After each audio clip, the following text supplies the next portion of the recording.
All right, let's get right into this explainer.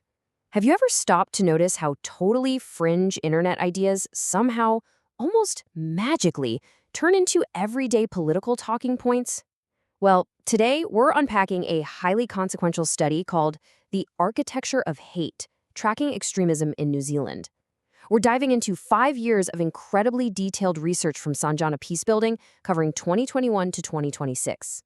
And what's really fascinating here is how the author meticulously tracks the way internet-based ideologies didn't just, survive over a 5-year period. They actually transitioned into mainstream political infrastructure. It's a really deep look at the mechanics of information ideology and how these platforms actually operate. The study kicks off with a chilling central thesis, and it really sets the stakes for everything we're about to talk about.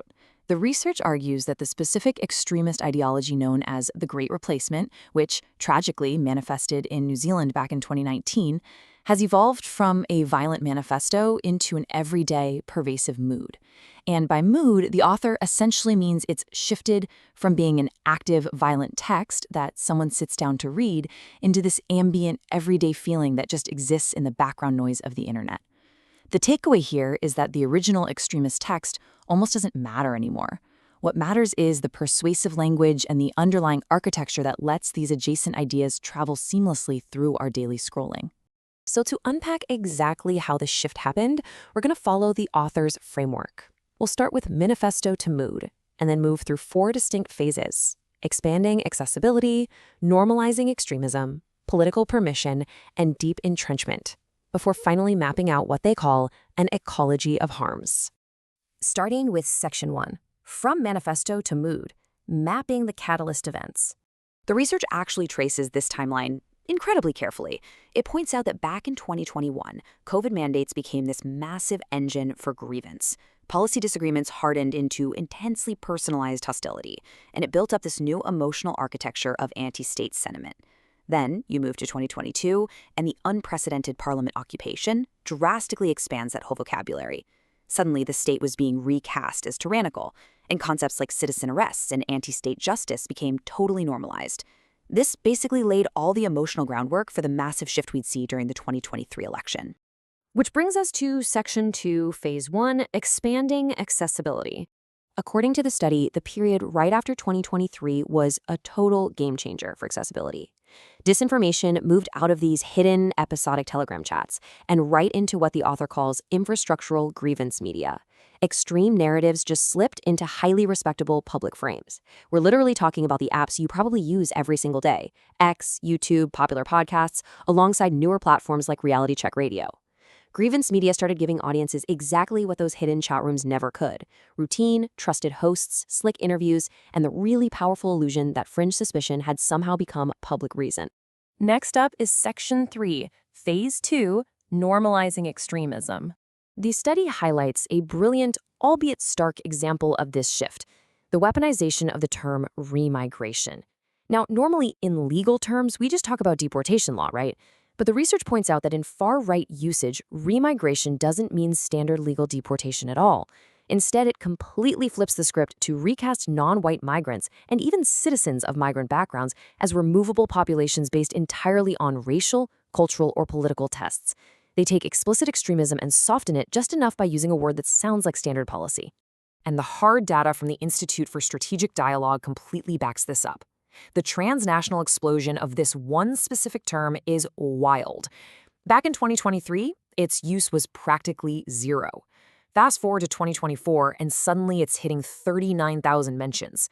And in just the first half of 2025 alone, it's skyrocketed to over 76,000 mentions across the US, Canada, Australia, Germany, and Britain. It's a perfect example of how quickly a softened extremist term can scale globally. The research identifies mainstream policy phrases, things like sovereignty talk, demographic anxiety, or claims of institutional capture, as what it calls administrative clothing. It's basically like putting a business suit on a monster, giving explicit racism total plausible deniability. The study argues that this is exactly how Great Replacement ideology sneaks into everyday conversation. It just gets dressed up in the respectable, familiar language of the culture wars. Moving right along to Section 4, Phase 3, Political Permission. Now, the study is incredibly careful to point out that the National Act NZ First government did not invent these extremist narratives. That is a crucial distinction. However, the research argues that by echoing certain rhetorics, official government speech inadvertently acted kind of like a fan on a flame, granting these milder forms of extremist narratives institutional oxygen, and that essentially provided clear public pathways for fringe audiences to feel totally validated. To really ground this, the author points to a specific chain of events from early 2024 involving Reality Check Radio, or RCR. First, RCR platform's Martin Sellner. He's an Austrian far-right extremist with well-documented links to the Christchurch terrorist. But despite that, various government ministers continue to appear on the RCR platform. The study observes that, sure, while procedurally fine, these ministerial appearances inadvertently provided institutional proximity to a platform that literally just hosted a remigration ideologue. The research suggests this ultimately lowered the overall political cost of engaging with grievance media. According to the research, this new political permission basically dragged anti-treaty talking points right out of internet comment sections and dropped them directly into official government programs, specifically targeting Indigenous co-governance and local representation. The study points to things like the Treaty Principles Bill, hostility to Maori wards, and attacks on co-governance. And what's absolutely key here is that the study highlights how these moves plowed ahead despite explicit warnings from the Ministry of Justice about risks to social cohesion, not to mention official breach findings from the Waitangi Tribunal. Fringe beliefs essentially got cemented by official actions. All right, Section 5, Phase 4, Deep Entrenchment. This is where foreign influences really supercharge the domestic scene. The author maps out how Elon Musk's altered visibility incentives on X made the platform incredibly hospitable to imported culture war scripts. European networks started supplying the vocabulary, while Australian neo-Nazi networks supplied the actual on-the-ground tactics. But most alarmingly, the study points to Telegram and the ONA, both of which were officially designated as terrorist entities in New Zealand in December 2025, and notes how they started supplying violent, accelerationist horizons to local actors. And here's a crazy piece of context. The author calls this state-level mimicry. Think about it. When the 2025 U.S. National Security Strategy literally uses phrases like Europe facing civilizational erasure or migration transforming the continent, it does something massive. It gives violent extremist grammar the actual cadence, weight, and authority of official government strategy. Finally, we land at Section 6, an ecology of harms. The ultimate conclusion of the research is that we aren't just dealing with a platform problem anywhere. Violent extremism simply doesn't rely on a single channel or one political party.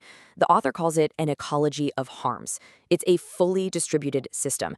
The massive harms to liberal democracy rely on this massive interconnected web, meaning no single node is carrying the whole weight. You literally can't just ban one account or take down one website to solve it, which makes it incredibly difficult to address through traditional regulation. The study breaks down exactly how these platforms feed off of each other. It's like a giant, terrifying puzzle.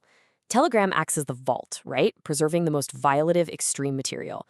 Then Twitter, or X, operates as the megaphone to spread the slogans.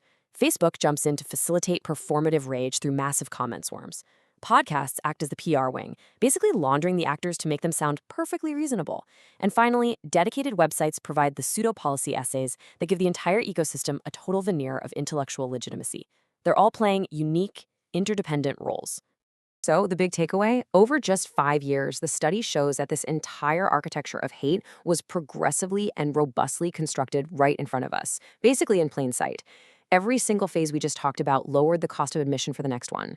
The way these ideas are packaged and sold has shifted so dramatically that what was isolated to an unthinkable manifesto in 2019 has now just woven itself completely into the fabric of everyday political common sense.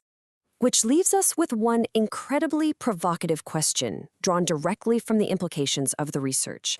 How can a liberal democracy safely dismantle an architecture of hate once it has already become mainstream political common sense? It's a staggering challenge. It's really asking us how we democratically tear down a structure we inadvertently gave them the permits to build. Thank you so much for joining us for this explainer, and we really encourage you to keep questioning the architecture of the information you scroll past every single day.